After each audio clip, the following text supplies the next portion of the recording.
باپ اور بیٹے اور روح القدس کے نام میں آمین۔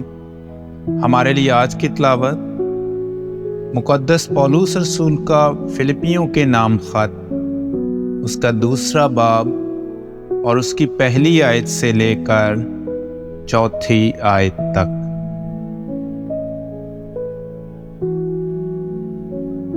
پس اگر کچھ دلاسا مسیح میں اور محبت کی تسلی اور روح کی شراکت اور رحم دلی اور ہمدردی ہے تو میری اس خوشی کو پورا کرو کہ یک دل رہو، یکساں محبت رکھو، یک جان اور ہم خیال رہو، تفرقے اور بے جا فخر سے کچھ نہ کرو، بلکہ فروتنی سے ایک دوسرے کو اپنے سے بہتر جانو کہ ہر ایک اپنے فائدے کا نہیں بلکہ دوسروں کے فائدہ کا خیال رکھے۔